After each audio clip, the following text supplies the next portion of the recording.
there was a researcher, looked at all these poker games online, found that the best hand only won like 12% of the time. Is that right? Yep. It is a crazy statistic. In poker, you can win with the worst hand and you can lose with the best hand because it's not about that. It's about the play. It's about the player. And volume is where the variance kind of evens out in the long term. And you see that over the long term, the more skilled players walk away with all the money. You start to understand how important small edges are, right? If you tell me like, oh, this adds a 1% edge to you, I'm like, that's huge. The book is The Biggest Bluff. Subtitle, How I Learned to Pay Attention, Master Myself, and Win. The first thing that Erik Seidel taught me when I started playing poker, it was absolutely brilliant. He just said, pay attention. It's like very zen. What you pay attention to is who you are. It's the things you end up retaining, remembering. It's your experiences, it's your life. You can't master yourself, you can't win if you don't first learn how to pay attention. I know it sounds ridiculous to be like, if everyone plays poker, the world would be a better place, but I actually believe that's true. Welcome to 2%. I'm your host, Michael Easter. Today's guest is Maria Konnikova. So Maria got her PhD studying psychology, specifically decision-making at Columbia University. And then once she had done all those years in school at a very high level, she decided to go to a real-life decision-making laboratory. The best there is, she decided to go all in as being a professional poker player. Now, it turns out that poker might be the best way that we all can learn how to make better decisions every single day. So she happens to be in town for the World Series of Poker, which is happening in Las Vegas right now. So we dragged her into the studio and she's going to break down the art, science, and psychology of how you can make better decisions no matter what they are. With all that said, bringing in Maria right now.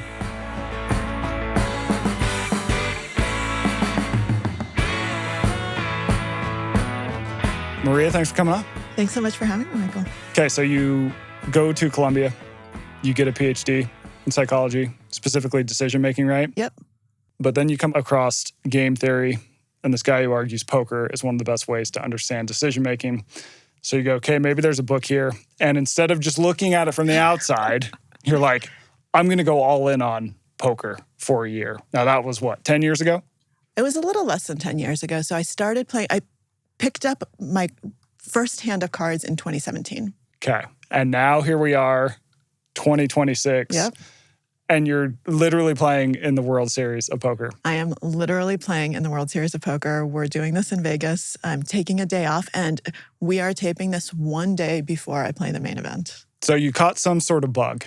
I definitely did, in the sense of realizing that poker really is the best tool I have personally ever encountered to teach good decision-making.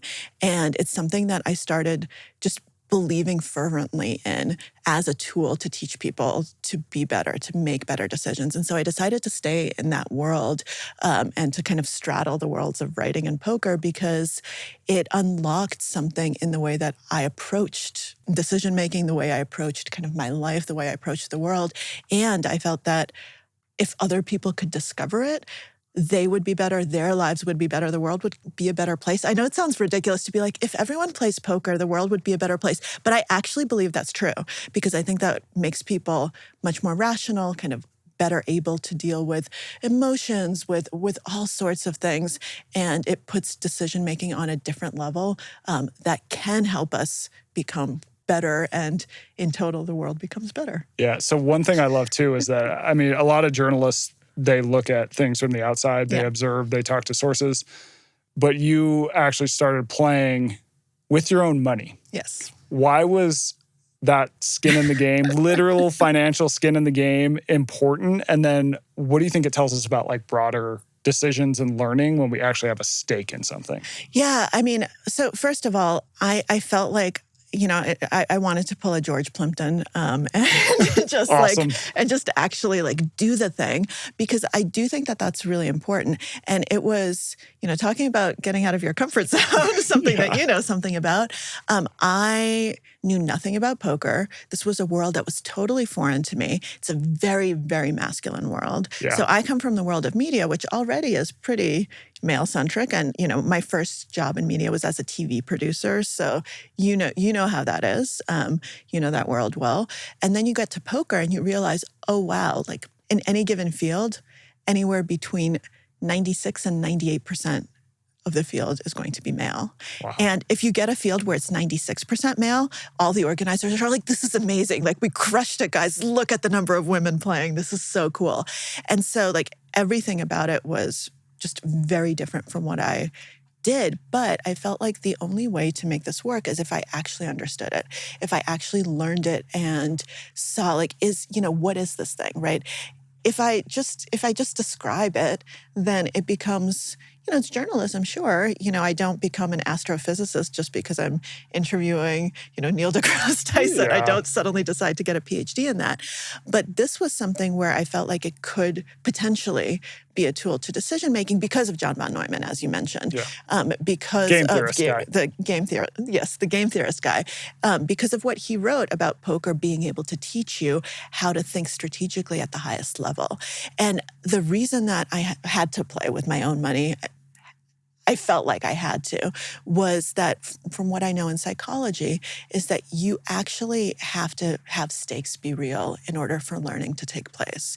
People don't learn well when you put them in an environment where they don't really care about the outcome. So whenever I designed studies, and whether it was for, undergrads or, I worked with everyone from undergraduate Columbia students to Wall Street hedge fund people, portfolio managers, people who had lots of money. You have to figure out, how do you actually make them have skin in the game so that they care, so that they take this seriously. For students, give them $20, right? Like, great, it's amazing.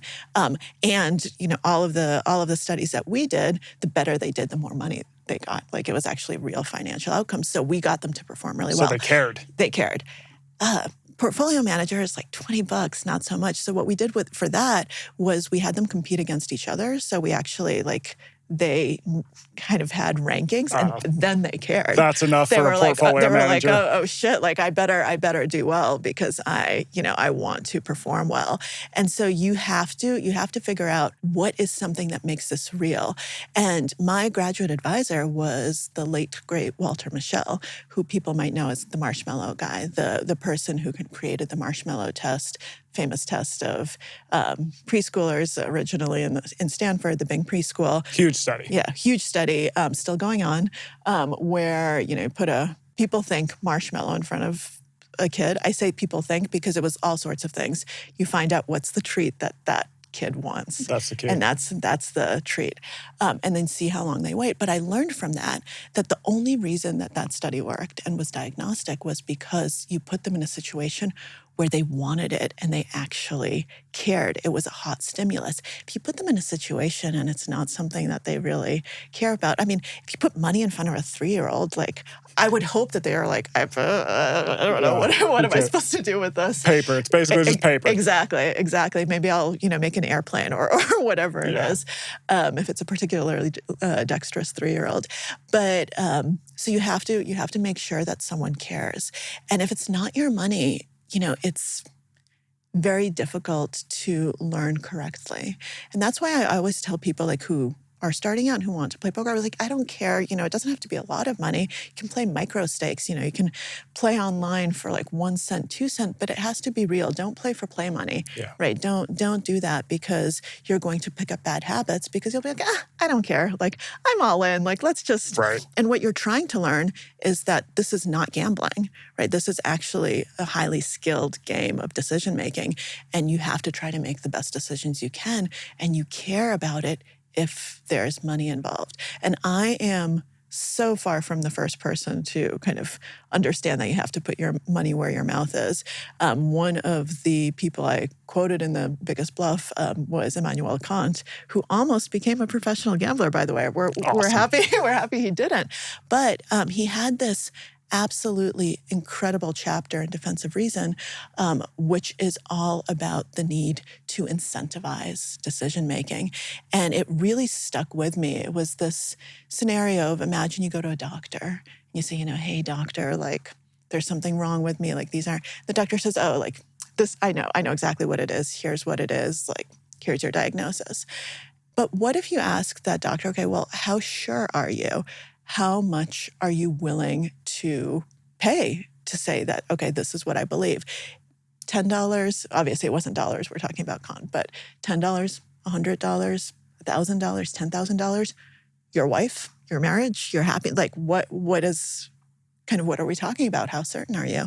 And then all of a sudden the doctor recalibrates and says, oh, well, this isn't necessarily my area of expertise. Like maybe, you need a second opinion. Maybe I'm only willing to like stake $10 on this, but not even 100. And all of a sudden your diagnosis becomes a lot better and a lot cleaner because you know exactly how much the doctor believes in what he is saying. Yeah, that feels useful for any time you're trying to get information or any sort of diagnosis. I mean, it could be your car breaks and the mechanic is definitely this. You go, well, how much would you put on? I mean, there's so many different ways you could apply that to daily life. Absolutely. Absolutely. And that principle has really, it's something that poker has then ingrained in me, but it really has carried over into the way that I think about my life. It's made me a lot less confident in the sense of like being overconfident, right? Before I'd be like, oh no, this is definitely this. And now I'm like, wait, hold on. First of all, never say definitely because there's no such thing as 100% certainty. Yeah.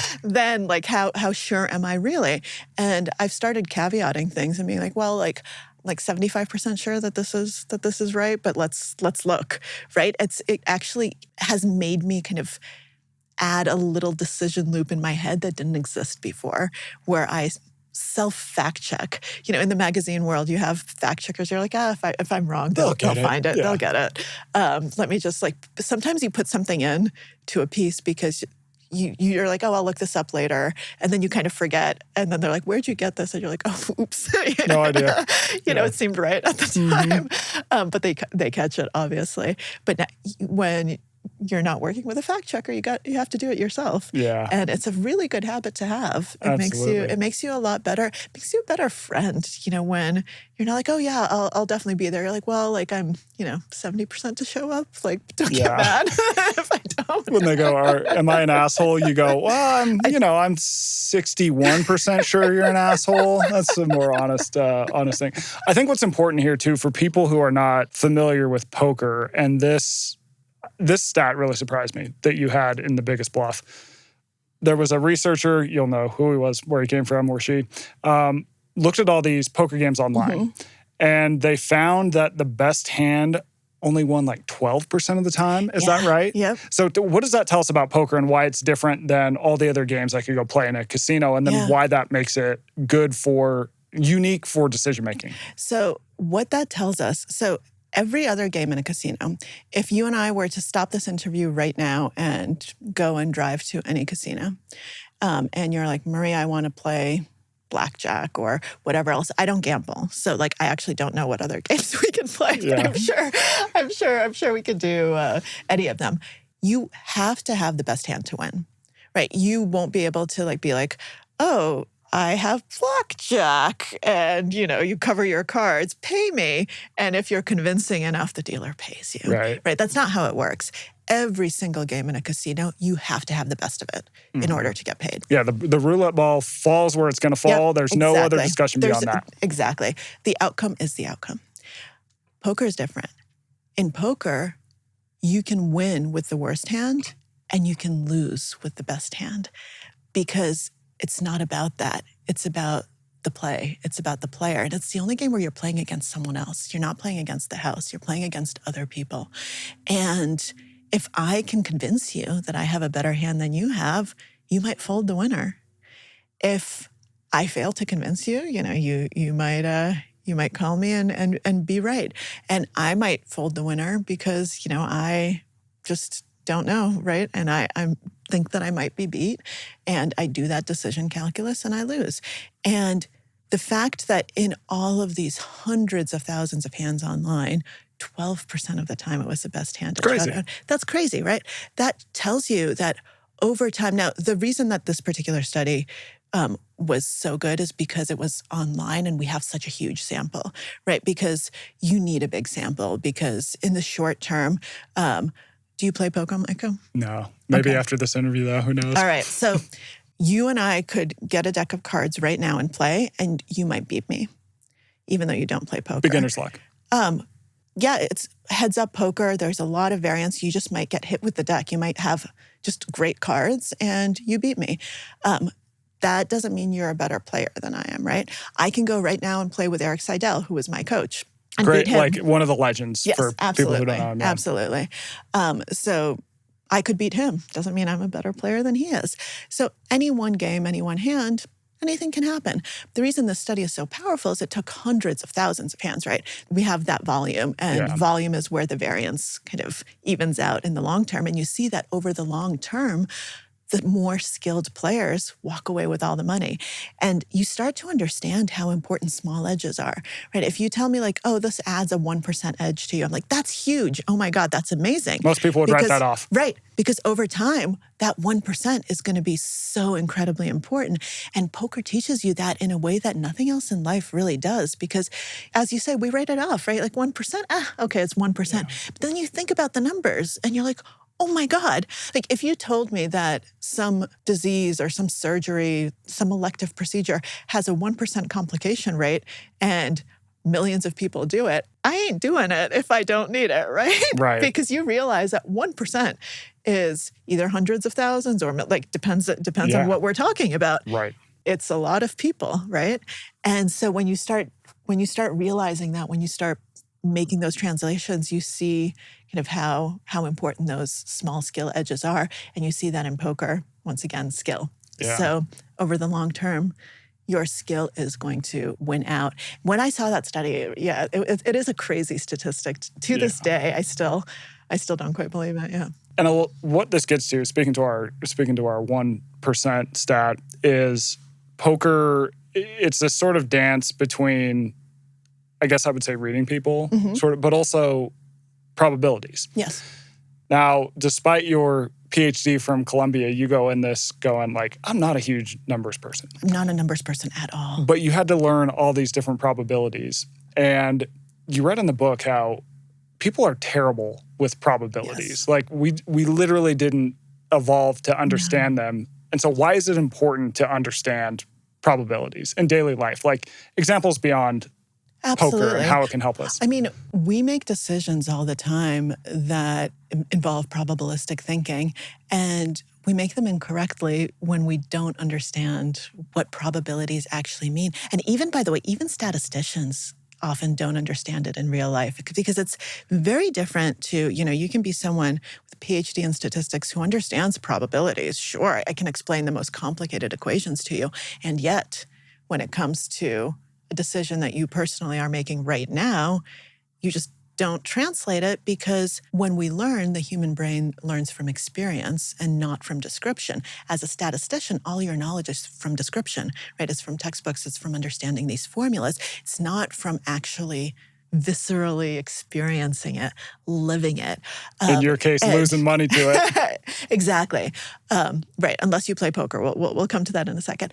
But normally the human brain is really bad because we do learn from experience, and those experiences are incorrectly weighted in the sense that we never get to experience kind of the full range, right? We don't sample correctly, so to speak. So if this is an example I use all the time because, it's something that I think even now people are like, oh, I have no idea. I wasn't even born yet. But like if you were in New York on 9/11, right? You're someone who's probably going to overestimate the probability of terrorist attacks or something happening, especially if you knew someone, who was in the towers or anything like that. Or if anything like that ever happened to you, you're going to really overestimate that. Unless like you personally know someone who died in the shower, really going to vastly underestimate the risk of falling in a shower and dying, right? And yet one is much higher than the other. And the shower falls kill a lot more people than terrorism attacks. Exactly. And yet in your mind, it's just completely warped because of the way that you experienced it. And so you're going to make incorrect choices based on that. You might avoid a destination. You might avoid doing something because you're like, you know what? It's too risky. Like I might get kidnapped, or I might, a terrorist might do something to me. And you might, on the flip side of it, not make safety precautions for your aging parents, for instance, in the shower, because you're like, it's total, you don't even think about it, right? And it should be completely reversed, right? You should be actually weighting the risk backwards from what you're doing and making your decisions backwards. So what probabilistic thinking in real life translates to is these sorts of choices that sometimes it's, non-consequential, but other times it's life and death. Totally. And oftentimes it's also non-consequential in the sense of life and death, but sometimes it's like an important financial choice, right? Where you don't make an investment because you're like, it's a little too risky, but you don't actually realize that, no, you should take this risk because it's going to pay out, because the expected value is so high that this is actually worth it. Or you do something else where you're like, oh, well, let me do this because it seems cool. You're like, no, you're just wasting money. Like this is not what you should be doing. So those choices just add up. Finance, health, personal life, and relationships, just everything down the line. Everything revolves around, how do you understand the risk reward? How do you understand the probabilities? And are you doing so accurately? And the answer is going to be no, 99.9% of the time. Yeah. The health example, I think, is, especially for my audience that's into health and wellness, is really great. I recently did a Substack piece that was just looking at the data on, there's this big trend in longevity and we all want to live longer. But when you look at what actually kills people up to age 55, it's drug overdoses. Mm-hmm.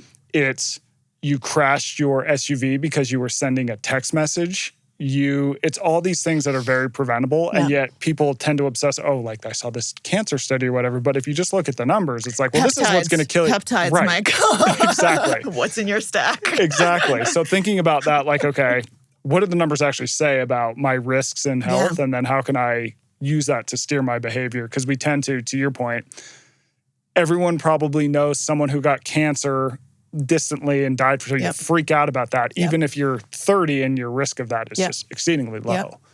Yeah, and so you might be getting your full body scans, right? You might be paying however much, $2,000, however much they cost to get the full body scan at age 30. And yet there you are in your ATV, going, it's so funny, because speaking of that, I was a few years ago asked to do this activity that involved going in ATVs. And my sister is a doctor, and she's like, don't you dare. Don't do it. She's like, are you? I was like, no, don't worry. But she's like, okay, good, right? Like that. She's like, you have no idea what the ER looks like and what you're doing. And people are like, oh, but it's fun. I was like, well, sure, but, right? Yes, but. How fun is it, right? And if you're someone who's obsessing over your full body scan and then you get in one and start you drive to the full body scan place while you're sending text messages and messing with your car screen. It's like, that's going to kill you way before this cancer. Yeah, absolutely. And people will engage in those sorts of risky behaviors all the time and not even think twice about it. And yet they're like, oh, but I don't smoke. But I gave up drinking. Like, good for you. Yeah, good for totally. you. Well, this also gets to this idea that you have in the book. When good things happen to us, we say, oh, I'm very skilled at this. Mm-hmm. This was all my doing. Look at me. Yep. When bad things happen, we go, cards didn't fall my way today. Yep. This is totally luck. So talk to us about that and how that shapes our decisions too. There's an incredible study that was done by Ellen Langer at Harvard. She's the best. The title of the paper, I might get it backwards, but it's something like heads I win, tails it's chance. It might be tails I win, heads it's chance, but that's the title of the paper. And it's about this amazing study about the illusion of control, which ended up being the center of my dissertation, the illusion of control. And we actually, as a side note, were able to recreate Ellen Langer's study perfectly. Awesome. Results still. That's always good. Still hold up completely. So what you do, and she is in the psychology department at Harvard University. At the time was at Harvard University, worked with Harvard students. This is important because these are kids who are supposed to be smart. So that's why I'm stressing that it's Harvard. Like, we're supposed to be, keyword. So she had them participate in a coin flipping study. Now, before we do this, let me just set our parameters. Michael, is coin flipping skill or chance? That would be chance. Unless I get the heads and I called it heads, and that was my thumb doing the right motion. So we can agree, right? Yeah. That a coin flip is a coin flip. Yeah. It's chance. So someone would flip a coin, and you had to guess whether it was going to be heads or tails, and then the person would tell you whether you were right or whether you were wrong. Now, the study was rigged, as a lot of psych studies are, in the sense that people were either told they were right a lot early on, or they were wrong a lot early on, or it was pretty evenly distributed. The number was always the same, right? So you were always right and wrong the same number of times. They just kind of changed where the distribution was. So 50% of the time you're right. It wasn't 50-50, but yeah, Close. They would say basically 50-50, yeah. Some of them then would say, hey, you were right. You were right. You were right. Yeah. You were right. And then others, wrong. Yeah. Hey, wrong again. Yep, Okay. exactly. And some like, right, wrong, right. How you think probability is going to look. Yeah.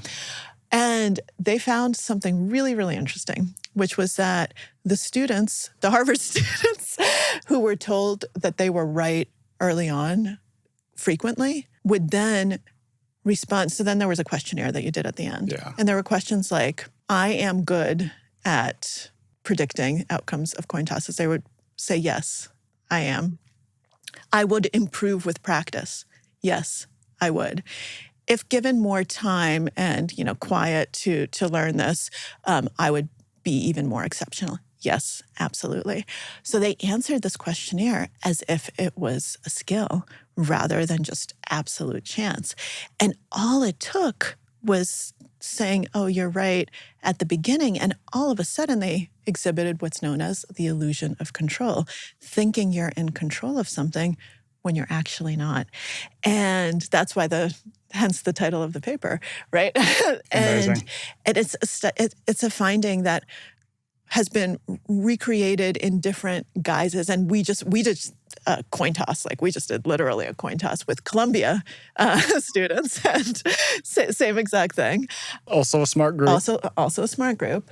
And you just realize how prone we are to taking credit for things that really aren't due to us or due to anything we did. We just got lucky. But we like to appropriate luck when it's on our side.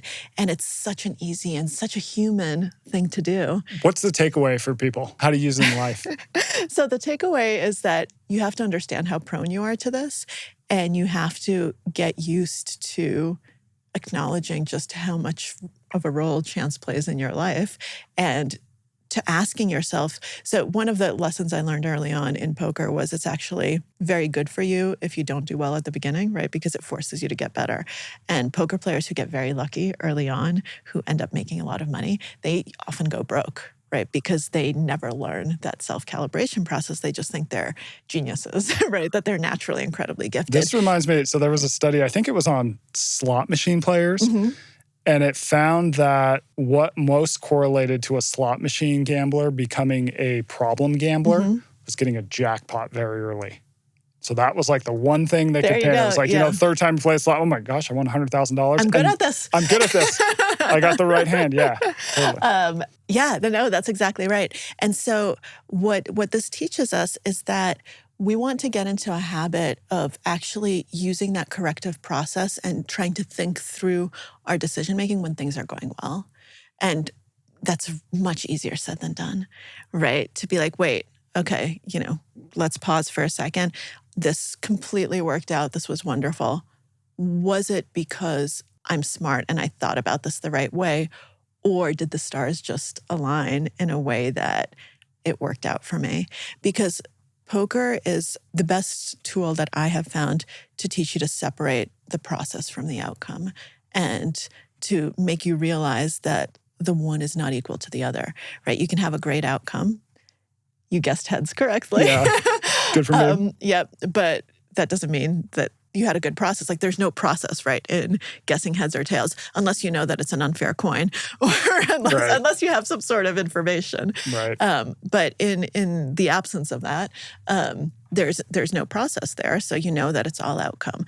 But our brains just equate the two. So it's a very useful exercise to try to figure out, how do I separate? Is this outcome blindness? Is that the term? Or is that a totally different thing? It's a similar thing, but outcome blindness is when you are making the decision, you just need to not even think about the outcome, right? Okay. And why is that useful? Because then you make the best decision possible, right? You just have to try to figure out, what do I know, right? My goal is to make the best decision I can with the information that I have. And the outcome is not up to me, right? The outcome is out of my hands. How do I control what I can, right? And how do I let go of what I can't control? I control the process. I don't control the outcome. And so if you're too focused on the outcome, then that might actually make you make the wrong decision, because you become too risk averse or too risk seeking or whatever it is. You end up not having a properly calibrated process, right? Because you're too busy maybe trying to avoid a bad outcome, right?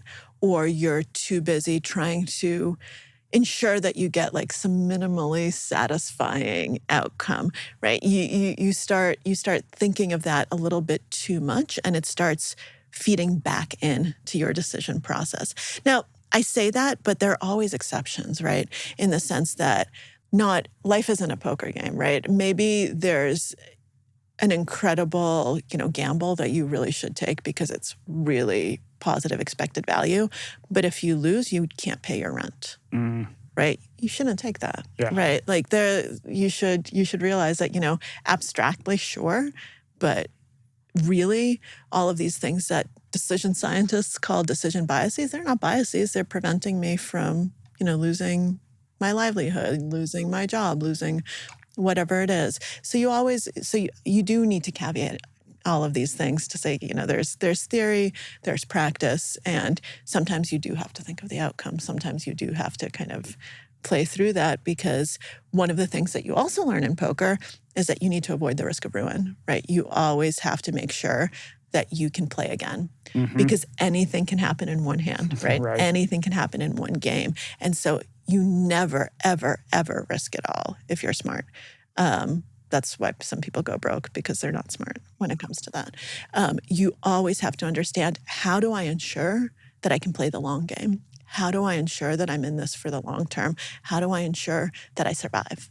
And that's, I think, true of all great decision makers in any walk of life. Yeah, health, finances, whatever, career, whatever it might be. Exactly. There's a full equation there where, how do I make decisions that make it so that I can make these decisions for the long term, and that I'm not risking ruin, right? That I'm not risking going to zero now. And like you said, that's not just financial. That is all of these things. It's the suite that makes up your life. And you constantly have to think about that as you kind of move those different levers in your head and try to calibrate where you want to be and what you want to be doing. So the book is The Biggest Bluff. Subtitle: How I Learned to Pay Attention, Master Myself, and Win. Attention comes first. Why did it come first? So for a few reasons. First, I mean, the first thing that Erik Seidel taught me when I started playing poker, when I was like, what's the one thing, what's the dumbest question you can ask? What's the one thing I need to learn? Tell me one thing. I'm going to win. Exactly. But the one thing he told me was absolutely brilliant. He just said, pay attention. It's like very zen of him. It is. He's very zen. But it's very true, and it's something that I have been writing about, thinking about for basically, my entire career. My first ever book, Mastermind, is all about presence. It's all about mindfulness. And this was before mindfulness was a catch term. I used Sherlock Holmes as an example of mindful thinking, of learning to, be present, be paying attention in the real sense of paying attention, both seeing and observing. And so it's something that I've always known and tried to practice as absolutely fundamental to everything else. If you can't pay attention, what are you even doing, right? In the sense that that's what you pay attention to is who you are. It's what you are. It's what populates your brain. It's the things that you end up knowing. It's the things you end up retaining, remembering. It's your experiences. It's your life. And it's so easy to not pay attention. And it's so easy to hijack our brains. And the modern world, and I've written about this ad nauseum, everyone has who thinks about it.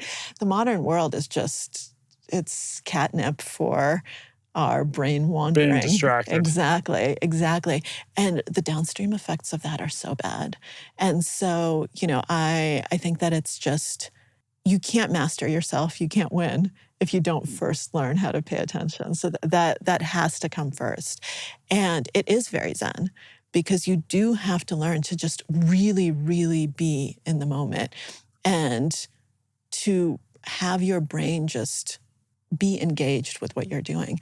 Because otherwise, if you're trying to do multiple things, written about this too, there's no such thing. Our brain, we can't multitask. What we're doing is rapidly just task switching, and that exhausts us. That means we're not fully paying attention to anything. And that just makes us worse at everything. It's tough, but it's a lesson that I talk about, I give talks on, I write about, I've written books about, and yet I find myself being like, let me just check my phone, Right. It's very hard. It's something that you constantly have to relearn and retrain yourself over and over. Does the poker table force that for you? Because you're not on your phone, you're like, or is it? You shouldn't be on your phone. Right. So I have a love-hate relationship with being on televised stream tables. On the one hand, I hate it because you're giving away a lot of information because people see your cards. On the other hand, I love it because you're not allowed to have your phones or headphones. And so it forces you to be fully present. And so you end up really paying attention to all of the nuances, everything that's going on, which is what you should be doing all the time. And yet, it's so easy when you're sitting, I play tournaments, not cash games. So it's not like I can get up and walk away for an hour to take a break. I mean, I can, but I'm gonna lose chips. Lose money in the meantime. In the meantime, because it's not like I can be like, hey guys, just continue on without me. Don't blind me out. Doesn't work that way. In a tournament, you have to play. And so when you have these insanely long days, you get tired, and there's an urge to be like, oh, let me check my email. Let me do this. Let me see what's going on, on Instagram. Let me like my friend's story. Oh, this, and you constantly have to say, wait, no, like put away your phone, pay attention to what's going on at the table. And it's true even when you're not in a hand, because that is actually prime time to gather information that other people are missing, because you don't have to focus on your own cards. You don't have to think about how am I going to play this. You can watch other people. Else. Exactly. See, what are they doing? How are they acting? How is all of this drama at the table playing out? And you miss it if you're on your phone. And yet you will, it's so funny. There's a picture that was taken, I think on day one of the World Series this year. And the poker media keep using that picture over and over of me. And I'm sitting there and my phone is in my hands. And I'm like, this is awful. This is awful. Oh, no. This is the picture that is being, every update about me. It's me. I'm not looking at my phone, but I'm holding it in one of my hands because I was probably just looking at it or totally. Or just about to look at it. And it's so funny because, and I even, on my Substack, I even posted that picture and I was like, this is what I'm not supposed to be doing. I acknowledge it. I accept it. And I did bad. But it's hard to not do bad. Yeah, totally. So I have a question. We kind of talked about how poker is this balance of math, but also reading people. Yes. We had mutual friend Brian Koppelman. Mm-hmm. He was on a couple months ago. And in Rounders, he has this famous tell with Teddy Oreos. KGB with the Oreos. Because of your background in psychology, PhD, Columbia, how were you at reading people and spotting tells? Did that give you an edge or no? So multi-layered question. First of all, there usually is not an Oreo tell. It's great for the movie. Yeah. It's amazing. Especially your level. But yeah, the better you get, the higher stakes you play, the less that happens. Yeah.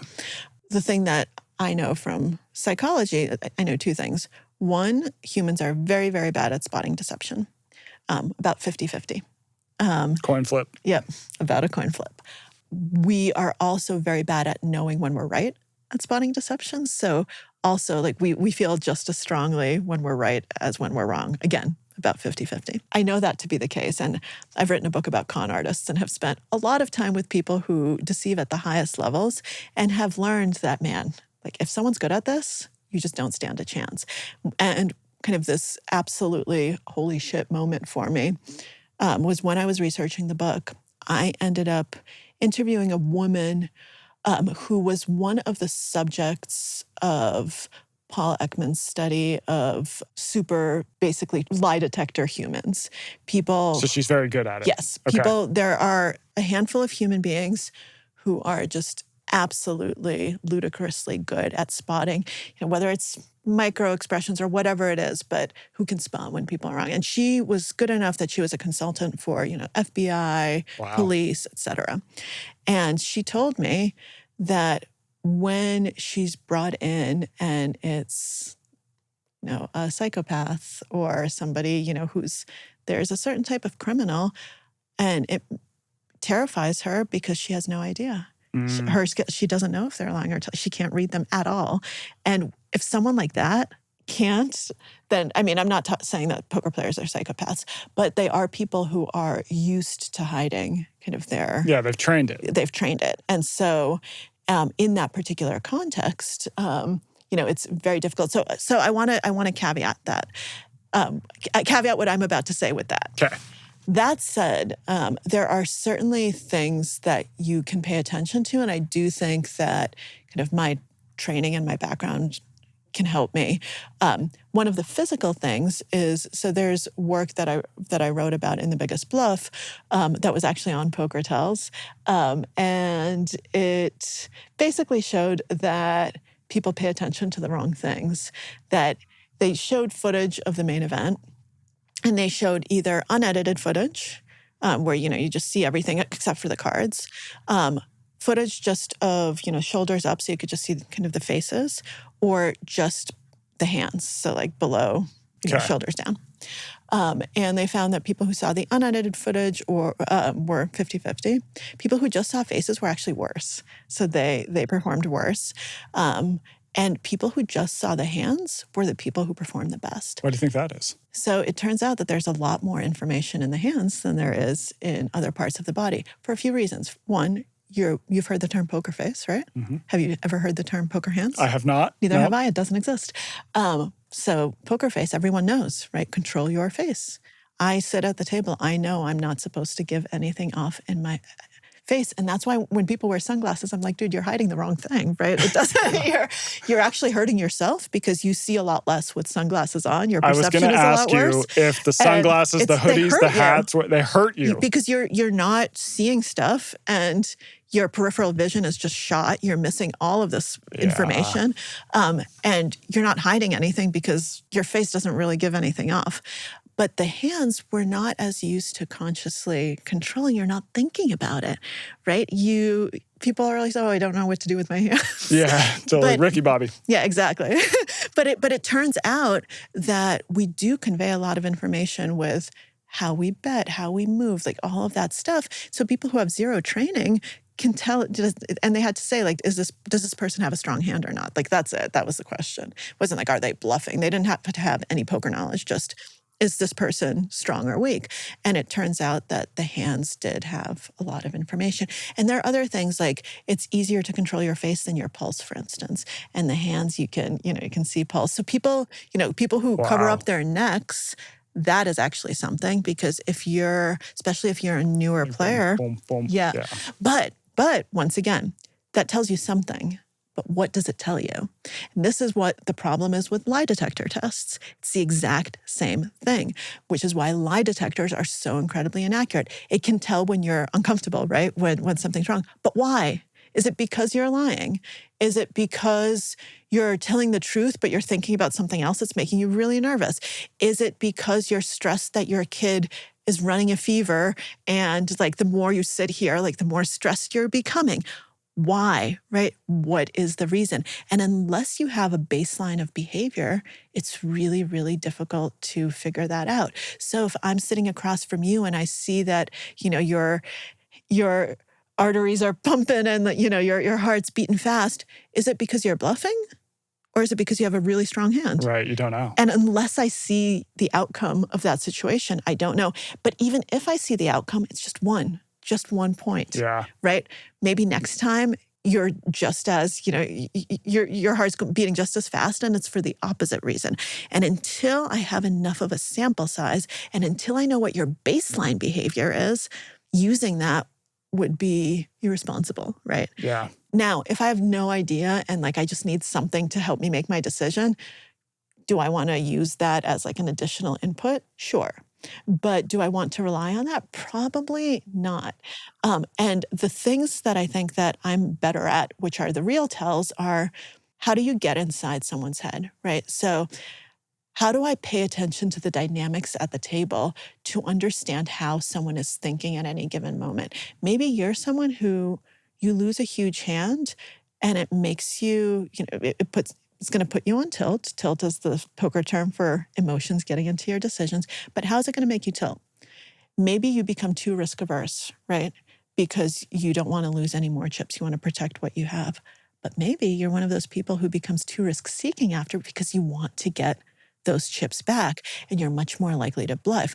Maybe there's a person who has raised you 3 times in a row and I can see you getting angry. So I know that, when you re-raise them, you might not have as strong a hand as you normally would because you're just putting your foot down, and then I can take advantage of that situation. So noticing things like that, I think that is much more psychologically helpful than, his left nostril twitched when he made that bet. I think that means that, he's not telling the truth. Yeah. So tilt is when you let your emotions get the best of you generally. Is it always negative? No, tilt can be anything. So it can be, you can go on tilt because you've won a huge hand. So let me give you an example, actually, that happened to me earlier this week. Okay, let's hear it. So I wasn't the one who tilted because I don't tilt, Michael. Good. That's not true. That's not true. Every single person tilts. And the moment you say I don't tilt you're in trouble. So this was the $5,000 buy-in 6-handed tournament. Very big event, something that people really care about. Where is this at? World Series. Okay. Yeah. So this is one of the side events. It was at the Paris Hotel and Casino. Paris Hotel and Casino. There we go. So I got into a hand. It was a multi-way pot, so more than one person in the hand, with a recreational player. I know he's a recreational player because I talk to people and I try to find out kind of what they do and where they're from because that helps me, right? What do you do for a living? If he says, exactly. I'm a janitor and I'm an accountant, you're like, okay, that's good. Yeah, well, first of all, I'm a journalist. So to me, it's interesting. And I've actually found a lot of stories and a lot of people at the poker table. So I'm genuinely interested. However, it also gives me good information, right? I know, if this is a big deal for you or if this is, if this is no big deal. I know. Exactly. It really helps me figure out how you're playing. So this guy is an amateur player who's only here for basically this one event. It's a big deal. And we get into a big hand 3 ways, and I end up on the turn. So the turn for people who don't play poker is when 4 cards are out in Hold'em. That means there's 1 card still to come. And on the turn, I have the nuts, which means I have the absolute best hand possible. No one can beat me. However, it's a very wet board, which means there are lots of draws available. And so, the river card could change that. And so I end up going all in on the turn after a lot of betting. And he ends up snap calling, obviously, with a worse hand. And another person calls. So we're all in 3 ways. This is an 3 people are all in. Insanely huge pot. It's like from a movie. Exactly. I obviously have the nuts. I have the best hand. And both of them have draws. He's just so excited. And on the river, it hits his draw. And he ends up knocking me and the other player out because he has a slightly out-chipped. And you should see, he whoops, he gets out of his chair, it's just insane. Awesome. I'm like, okay, I'm going to go rebuy. That was unfortunate. Yeah. But he is so excited. And I'm like, that guy, even though he's now chip leading the tournament, because this was early on, this was one of the first levels, and now he has 3 starting stacks. So it's a lot of chips. I was like, he's going to bust in the next 2 levels. And he did. Really? It was because winner's tilt is a real thing where some people, when you win, I was like, if that's his reaction, he's not going to be able to hold on to those chips. And I hated to be wrong. Like I was, rooting for him, use my chips well, make it to the final table. But sometimes tilt can be very positive in the sense that you're elated, you're so happy, but then it can do weird things to you. It can make you think that you can't lose. You start playing marginal hands that you shouldn't be playing. You stop understanding the value of your chips because you're like, I can gamble a little more because look at all these chips I have. Yeah. So you start calling raises you shouldn't be calling. You start making raises you shouldn't be making. You start getting yourself in situations that you should not be in. And instead of growing those chips, they start shrinking and shrinking and shrinking. And then you get frustrated because you say, wait, I was the chip leader and now I have half Now that. look at me. That's terrible. I'm all in. Right? I need to make it back. And suddenly you're out. Where right? do you see that in daily life? That happens all the time in daily life when things are going well. You go on a good run and you're exactly. like, I am on a heater. I run the world. And then all of a sudden something goes bad. And then you're like, no, I can recover. And then keeps going bad. Exactly. It keeps going bad. And it also hampers your ability to react well when things go bad, right? Because you start getting, I hate to put it this way, but it's almost a sense of entitlement, right? Where you're like, no, but I deserve for things to be going well because like, this is not, and then you say, it's not fair, which are words you should just never, ever say. Thank you, Mom. She hammered it into me when I was growing up. But, when you're a little kid, I remember coming home. I don't remember what happened. I was like, it's so unfair. She's like, I never want to hear you say that phrase because the world's unfair. Right. And if your attitude is it's so unfair, you're going to lose. Yeah. Your attitude needs to be, okay, this happened. What do I do? Right. World's unfair, honey. Like, live with it. Mm-hmm. And it's mom advice. It's such good advice. But yeah, but people start thinking, oh, it's so unfair. Like, I deserve for things to be better. And it starts, once again, you start going on tilt in life. And once again, it can come from positive things. People do, I think, misunderstand the concept to say, oh, it's only like when bad things are happening. But in some ways, winner's tilt can be more dangerous because you're less aware of it, right? Because when those negative emotions are easier to process in the sense of being self-aware enough to know that the negative emotions are happening. But when the positive ones are happening, you're just elated. You're just happy, right? And you're not taking the time to say, wait, is this influencing my decision process? A hilarious study was done with Wall Street that showed that people's investing decisions changed when the home team won. So Yankees win and people yeah, when the team you're rooting for wins, you start investing differently on that Holy day. crap. And it's such a fun, it's not just Wall Street. I'm using Wall Street as shorthand for global stock markets. Okay. Yeah, for financial markets. But it's so funny. Like, that's wild. You're like, this should not matter. And yet it does. And when your home team loses, like you start just evaluating risk differently. And it's it's the funniest thing, man. I wonder what happened when the Knicks finally won. Knicks in 5. I wonder what happened to Wall Street. A lot of money got thrown into the market. We'll see. So your mentor, Erik Seidel, give us an idea of who rises to the top in poker, because I think if people are unfamiliar, they're thinking, oh, this is like a bunch of degenerates. They just gamble all day. Like what type of personality is doing really well in poker? I mean, obviously there are gamblers in poker and like there are everywhere else. But I've met some of the smartest and most just interesting and intelligent people I've ever met at the poker tables. So Erik used to work on Wall Street. He used to be a trader. And then people who have not seen Rounders should see Rounders. That was the only poker background I had prior to embarking on this journey. The reason I asked Erik to coach me was because he was in Rounders. Awesome. And, there was a scene where basically over and over, Matt Damon, who's one of the main characters of Rounders, keeps rewatching this footage of Erik Seidel coming in second in the main event of the World Series to Johnny Chan, where Erik just, as he has since told me, he's like, oh, I got outplayed. But he had top pair. He actually had a good hand, heads up. Anyway, we won't go there. But he is very humble and modest, which is why he's still the best in the world.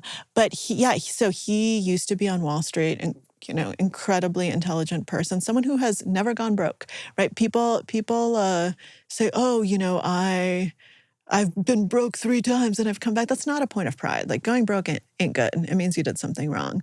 Ike Haxton, considered one of the best players in the world, philosophy major from Brown University. You end up meeting these. There's a Harvard professor, Brandon Adams, who is an incredibly good high stakes player. Like the other week, I was playing with someone who was an economic history professor. And it was so amazing. I started asking him, I was like, oh, what do you specialize in? Mesopotamia. I was like, how did you get into that? He said, well, I used to be an archaeologist. And on the digs, I got so into this that I, went for a PhD in history, but then I became fascinated by economic history. And he's like, oh, I'm sorry. I'm giving you a lecture. I'm like, please keep talking. Yeah, keep going. This is fascinating. Tell me more about Mesopotamia. He's like, the reason there are 60 minutes in an hour is because of Mesopotamia and how they counted and all. And I was like, this is so cool. This is amazing. Cool. But you see just incredibly intelligent people who love the game, right? Yeah. Because they love the intellectual challenge. They love kind of what it does for them. I mean, one of the things that I love is that it has made me so much better at other elements of my life. Yeah. It has really helped me uncover a lot of the problems that I've had in my, decision-making process and my kind of emotional control. And it's helped me start working on them because you're putting, to come full circle from earlier in the interview, you're putting your money where your mouth is. So unless you work on it, you're going to lose. And that's not good. What's a luck amplifier? I love this idea in the book. Luck is obviously just chance, right? It's just stuff that happens. However, the way that we respond to luck, the way that we respond to bad luck, and the way that we frame it in our minds really can help change it. So if you're someone who, gets unlucky and you're like, oh man, Michael, let me tell you this story about this horrific bad beat, this shit always happens to me. You're like, okay, I am tuning out, right? And I'm never going to have her here again. Now, if on the other hand, I was like, this happened to me, but here's what I learned from it. And this is so great because, I am now in what I call the victor mindset as opposed to the victim mindset. You're like, oh, this is great. And I was like, so I lost my job, but, I learned all these great things. You're like, next time someone has an opening, I'm going to think of Maria and I will actually mention her name because, she seems like it would be a really good fit. And you've just amplified your luck. But it can also be this type of thing where you're in a positive mindset. And so you start noticing more things, right? So you become luckier just because you're more aware. And so kind of luck comes to you. You're like, wow, I'm lucky, right? And sure, there could be someone walking right next to you who is experiencing all the same things, but they're not. And so they didn't get lucky, but you're the one who kind of uncovered that $100 bill on the ground and all of these things. And so they feed on each other and they amplify each other. And so luck can be amplified in all sorts of ways, from the mental framing to just your awareness, the situations you end up putting yourself in. And it's also in understanding, everyone's going to go on good runs and bad runs in life. That's just the way that it works. When I'm on a good run, how do I maximize that, right? How do I take advantage of the fact that right now I'm healthy, everything's okay, right? I am, my brain's functioning. I'm able to do all of this. You might think, oh, you just got knocked out of it, but you're incredibly lucky. I'm here. I get to play poker. Like what? I get in the World Series. Exactly. In the World Series, I get to, be thinking about making notes for my next book that I'm going to finish writing as soon as the World Series is over, right? So you have to kind of have that mindset of, I am so lucky to be here, right? I am luckier than so many other people. Right. And that, I think that attitude will help bring more luck your way, so to speak. I do want to be very careful to, in how I phrase it, because I hate the phrase, you make your own luck, because you don't. Luck is luck. But you can put yourself in situations. Your goal is to put yourself in more situations to get lucky, right? Yeah. Give yourself more chances to get lucky. Well, and it changes your experience of day-to-day life as well. If you're does. Constantly pessimistic, that's not fun in day-to-day life. It makes life so much better, right? Because I'm in the habit now of I constantly reframe things, and I try, and people who are pessimists can find that annoying. They're like, stop telling me. I'm like, well, look, like, okay, like you're allowed to experience, it's not that I don't experience bad emotions. I do, of course. But then I actively start working on it and say, okay, what do I learn from this? How do I get something positive out of this? And yeah, it's shitty. It happens, right? I also hate the saying, bad things happen for a reason. No, they don't. Like sometimes they just happen and it sucks. And then you just have to like figure out, okay, but what do I do? It happened. I cannot change that. That's something I can't control. What I can control is my kind of mental framing of it, how I respond to it, what I do going forward. And it does make your life much better because it gives you back agency, right? It gives you back control over, this is something that I can do. This is how I can actually make this experience, at least get something out of it, right? I'm not making it into a positive experience, but at least I'm figuring out, okay, what do I do? How do I move on? And how do I put myself in a position where I can be luckier? I love it. So good. How do you decide to bluff? And how can a person use that? I feel like in my own career in magazines in particular, I saw people who are really good at bluffing just like rise up the ranks of. Now, I will say the caveat is they didn't stay in positions a long time. They would be like, they would talk a big game, then they'd show up, and then they'd be gone in a year. But then they would take a next higher position. Right. So they're just kind of bouncing around to these high. They fail upward. They fail upward, yeah. Yeah, no, there's a difference, obviously, between bluffing in poker and bluffing in real life. But I think that, a little bit of bluff is actually very good, especially for someone like me. And I say especially for someone like me because, one, I'm female. And changes the game. Yeah, absolutely. Because you said what is it, 2 to 4% on average game is women? Yeah. Yep. That really that changes things. And I'm female both in poker and in life. It's just the way I am. Yeah. And so you have to understand that like perceptions of you are different. And also things that society has taught us, and by us I mean women, are different than the way that, unfortunately society treats men. Like we still live in a society that's very patriarchal. And that's just kind of the facts of life. And so, sometimes you'll find that, a woman is passed over for a job because when she's asked about her qualifications, she's honest about it. And there's a guy who comes in, as you say, and he's like, oh, yeah, absolutely. I've done this. I got this. Yeah, I got this. And, gets hired. And the woman was probably more qualified and I'm talking theoretically, of course, and could probably do a better job, but didn't bluff quite enough. And it's this, a little goes a long way. What I mean by that is you can actually take something from poker, and because for me, bluffing was really hard at the beginning. It's not something that comes naturally to me. So when I tried to kind of be aggressive and do it, it didn't work because people could see through it.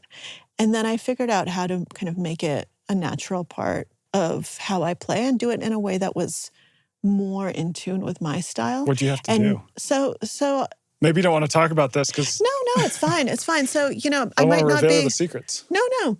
I might not be kind of as aggressive as kind of the people who are like, no, you're not bluffing enough. Okay, that's fine. Like I might not bluff quite as much as they do, but I do it in the spots where I might get more credit because I'm a woman, right? I try to use my image and I try to figure out, how do you see women when they play, right? How do you see me as a player? And how do I use that, right? How do I massage my bluffing? How do I change my approach based on you, right? Based on how you see me. And sometimes it works, sometimes it doesn't. And I've also become much more comfortable with when it doesn't work. You show that bluff with pride, right? Because it helps you in the future. It's setting up table image. It's doing good things for you as well. And not being kind of afraid to be caught, I think has also been very liberating. And also learning the game more, where I don't feel like it's a bluff. I feel like it's a correct play. Right. I've reframed it and I've said, I'm not bluffing. I'm making the play I should be making with these cards at this moment. Yeah. Some of the smartest people I know, they purposefully come off publicly as almost, kind of laid back, good old boys, but they're just math geniuses. Yep. I'm thinking of Dave Ramsey. He's got this kind of, I'm just kind of a Southern hick who talks about money, but he's like a math genius up in there. It's so funny how people, this is something that I've thought about, I'm sure you've thought about, I've written about, and as a psychologist, I kind of have thought about all the time, the way that our kind of preconceptions and biases of what certain things mean, how they color how we see people. And it's, things like, are you female? Things like, do you have a Southern accent, right? All of a sudden, like, people might tell you more because they're like, oh, like, you must not, Yeah. Oh, you're just totally. you're just like a homeboy. You're so laid back. Like, with that Southern drawl, how can you not be, right? You're just so trustworthy. And it's so funny. And you can learn to manipulate those types of signals that have absolutely nothing to do with reality. And yet the stereotypes, kind of the perceptions, those learned things really do affect our behaviors. All right, we'll start to land the plane because I want you to get back to playing poker. Two final questions. First one is, where's an instance in your life where the lessons you learned from poker enhanced it or changed your decision-making in some way that ended up in a better outcome? So one that I talk about frequently is financial and negotiations. So I'm not going to talk about that now because that's very obvious, right? That it's made me better at negotiating. Okay. Yeah. But you have a great anecdote about that in the book, by the way. Yeah. But one that is less obvious. So poker teaches you that sometimes you just need to walk away, right? That sometimes the best play is folding. And that if you keep holding on to a hand because it was really good before and you don't learn to let go, you're going to go broke, right?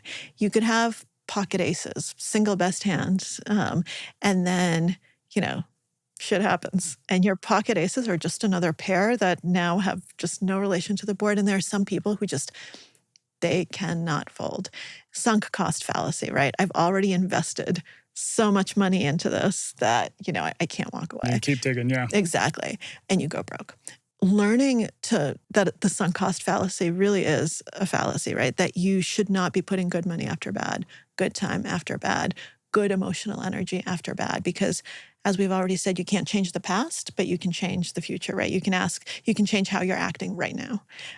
And so everything you've already done, all the money you've invested, all the emotional energy, whatever it is, that's gone. You can't change that, but you can change your action now. And if something that used to be the right decision is no longer the right decision, walk away. And that has been such an unlock in my life. I have ended up, I won't name any names, but there are a few frenemies that I've carried through a lot of my life. And this enabled me to just walk away from those relationships. Fold. Yeah. I was like, you know what? I'm done. Yeah. Like you are no longer going to be a part. And before it was so hard because you're like, I've known you for so long. And then you realize, you know what? This person is not good for me, hasn't been for a long time. I just need to fold. I need to walk away. And that power to just do that in all areas of your life. But I think so many people need that nudge in the personal area, right? So how many people do you know who are in bad relationships or who ended up getting married when they should have just split up because they're like, or have a kid even though they should have gotten divorced because they just keep putting good time after bad. And they're like, oh, but we've been together for so long. No, okay, well, things change. Yeah, exactly. Walk away. Totally. I love it. All right, final question. I think this is correct. Koppelman is doing a Vegas show. Yes, it's called The Roman. The Roman. It's going to be on Netflix, and you're helping? Yeah, it's going to be on Netflix. Can you tell us anything about it before we go? No, I can say that I was a consulting producer. So I was in the writer's room for it. Oscar Isaac's starring. Amazing. Alec Baldwin's in it. It's going to be great. It's about, the high stakes world of Vegas casinos. And I'm really excited for it. Amazing. And then your next book comes out next year. Next year, we hope. It does not have a publication date yet. But yes, Scott. Scott's my editor. I will get this to you. We hope it will be out next year. It's about cheating in games. I love it. Well, Maria, we're going to let you get back to taking money off people, hopefully. And we hope you go far. Thank you so much, Michael. It's been an absolute pleasure. That is a wrap. Thanks for checking out the show, and thanks to Maria for dropping into the studio, and good luck to her at this year's World Series. As always, we're in your feed twice a week, so please keep an eye out for more. Give us a review, hit subscribe, helps the show, also helps you know when new episodes are coming out. And speaking of betting, I bet you won't download the iHeart app, which gives video of this show for free. As always, have fun, don't die, and go all in once in a while.